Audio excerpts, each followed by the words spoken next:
Hello, welcome back to Five Dolls in a House by Helen, Clare, and we're up to chapter 5, which is called Spring Cleaning. I think that's Jane and Elizabeth having a conversation about the spring cleaning. Elizabeth had been rummaging in her dressing up box and had found a wide piece of blue velvet ribbon, just the size for the doll's house stairs. "It'll look lovely," she said to herself.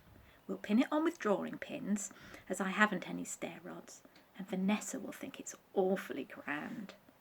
So she rolled up the velvet ribbon to look like a roll of carpet and put it near the door. "Got royalty coming?" asked the monkey. "No, why?" "They always puts down carpets for royalty to keep their feet clean." "Oh, well, this is to keep the doll's feet warm," said Elizabeth, knocking at the door. A head came out of the upstairs window where the glass had been taken out to get the bath in. It was tied round with a duster, but a feather still showed above. "How do you do, Mrs. Small? Walk in, excuse us coming down. We're so very busy that we can't stop for anything. We're delighted to see you, however," finished Vanessa, and she waved a duster, nodded her head, and went in again. Elizabeth walked in with her roll of carpet. "What are you doing, Vanessa?" she called. "I've bought you some new stair carpet." "How very kind and genteel. Do come upstairs," said Vanessa's voice, "as I can't shout very loud, the dust having choked up my throat." At this moment Amanda put her head round the kitchen door. She was carrying the little red bucket full of water. "Hello, Mrs. Small. I'm just going to clean the windows. I'll have to stand on the new ladder." "Oh, do be careful," Elizabeth said, as Amanda disappeared into the garden.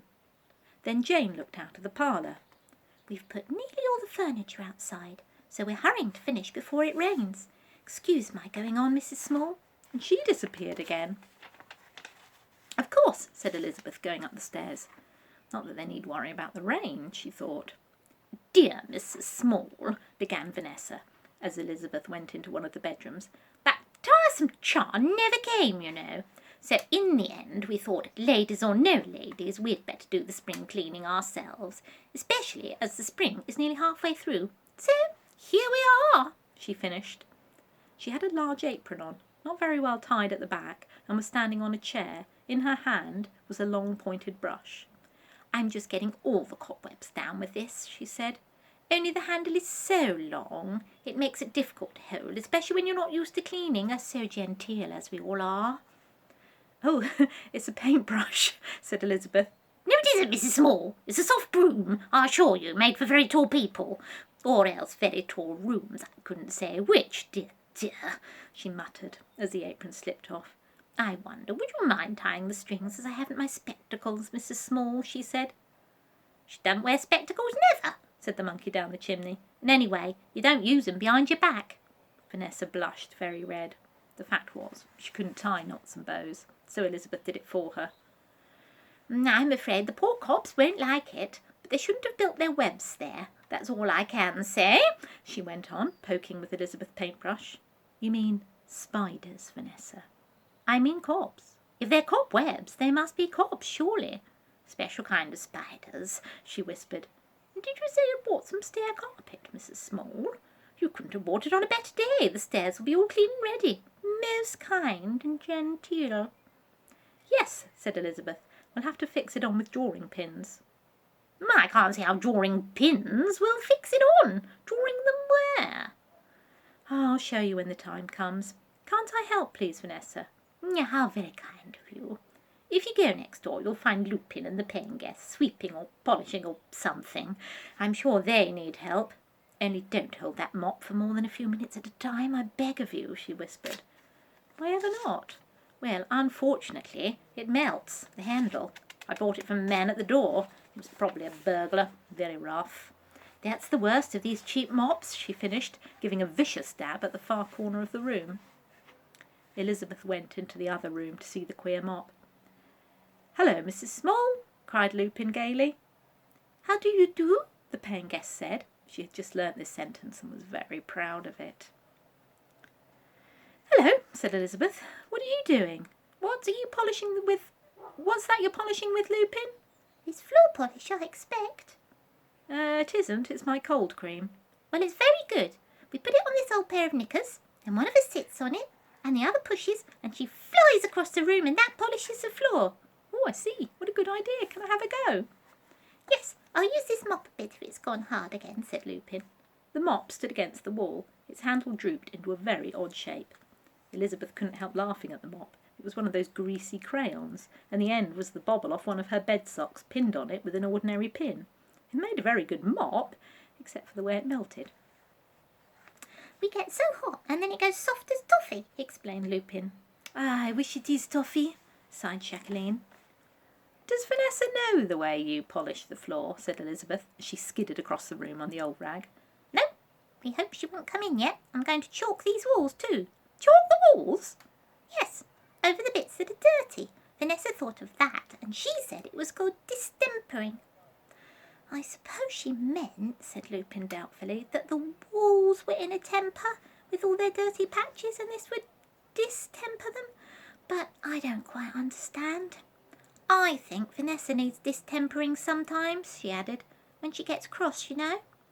I quite agree, said Elizabeth, and she left them, having polishing rides, and ran downstairs.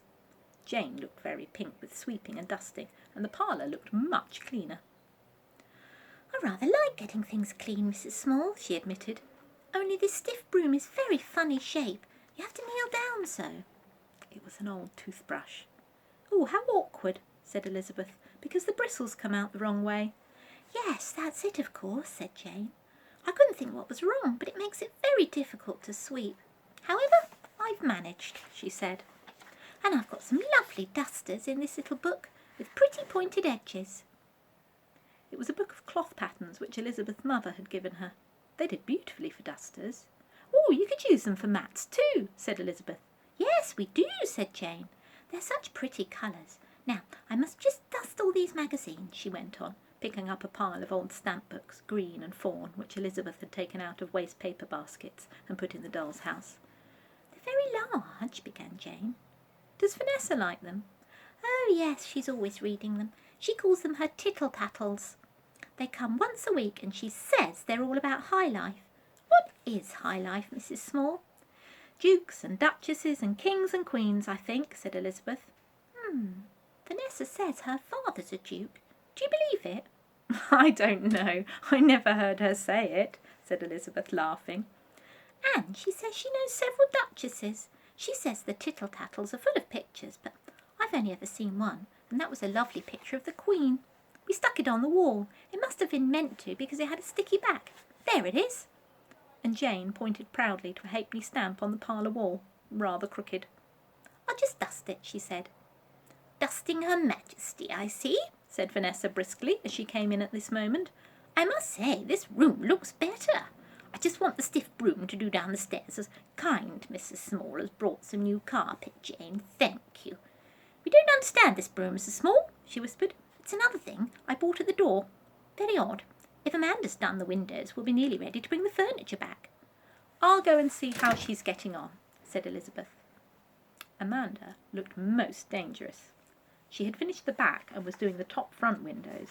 The tin ladders were rather shaky, and the bucket rather large for Amanda. Also, she kept looking up at the monkey and not watching what she was doing. Have you nearly finished, Amanda? Called Elizabeth. Almost, she said, waving her rag. It's a messy job, but I like it. And she polished away at the window, where Lupin's face was pressed against the glass, laughing. I keeps on telling her to take care, said the monkey anxiously, 'cause if she was to fall off that ladder, I should bounce, said Amanda, and she began to giggle as she blobbed at Lupin's face. And as she giggled, the bucket began to dance about in her hand and the water to slop over. Look out, Amanda, said Elizabeth, and then a terrible thing happened. Vanessa opened the front door to sweep out the hall, and just as Vanessa came out, Amanda dropped the bucket, glump, splosh, swish, right onto Vanessa's head. Oh, what a sudden storm! I'm drenched, said Vanessa from inside the bucket as the dirty water poured all over her. Oh, poor Vanessa! Stand still, I'll get you out, said Elizabeth, lifting the bucket off. Jane came running up with a clean duster and mopped at her. You're very careless, Amanda, she said, but Amanda and the monkey giggled and giggled. I'm very sorry, Vanessa, truly I am, said Amanda between her giggles. There's a picture here of it all happening. Now you can see Lupin at the window, Amanda on the ladder, and the bucket just going all over poor Vanessa's head. Vanessa blinked and gasped and shook herself. "Do you mean to tell me," she said angrily, "that was Amanda's bucket? I thought it was nice clean rainwater, but dirty window water. Really, Amanda, go to bed at once." "Can't, 'cause my bed's in the garden." "Well, did you ever know such behaviour, Mrs. Small? However, it can't be helped. I'm very wet. If only it had been clean water, it would have counted as a bath. Good thing it was outside the house anyway," she finished, making the best of a bad job. "I'll have to take the apron off. That's the wettest. Now, come along, we'll get the furniture in," she finished bravely, shaking herself dry. They all helped put the things back, Vanessa's feather looking quite soaked and sad, and she herself making wet footmarks on the clean floor, which was a pity. "It really was this new furniture that started this offspring cleaning," she said to Elizabeth. "There's this not very grand piano," she went on. "They called it grand when it arrived, but it doesn't play any better than the other. And then there's this new refrigerator." "You mean refrigerator?" "I mean what I say. It's very genteel, but quite hollow. Absolutely no works at all. Jane will keep the cake in it," said Vanessa, as she and Elizabeth struggled to get the new white refrigerator into the kitchen. "Well, to keep the icing icy," explained Jane. "Then there's this new frying pan," said Lupin. "She insists it's a frying pan, Mrs. Small. She's so ignorant. We all know it's a warming pan. Really, to warm the breads with. We always had them at Cranberry Castle, where my father lives, you know." At last all the things were back again, and the house looked beautiful. "And now the stair carpet," said Elizabeth. "Oh, Mrs. Small, how lovely," said Jane, when she saw the blue velvet ribbon. "Well, to be sure, most genteel. It must have cost at least 10 ounces a mile." "I didn't have to buy a whole mile, fortunately," Elizabeth said. When it was fitted in, Amanda ran up and downstairs as quietly as a mouse.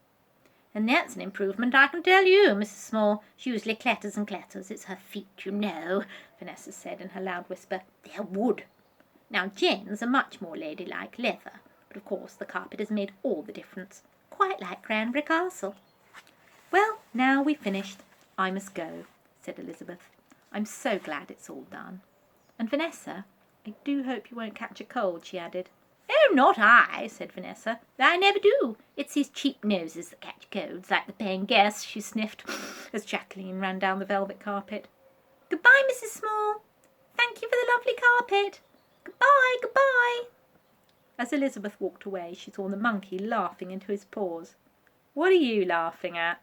"Oh, and that bucket," he gasped. "I couldn't have arranged it better if I'd done it myself." "It was an accident," Elizabeth said at once. "It was very clever for an accident," said the monkey, and he sat down and hugged himself with mischief. See you again tomorrow, when I'll be reading the next chapter, which is called Wild Beasts. Here's a little sneak preview. There you are. See you then. Bye.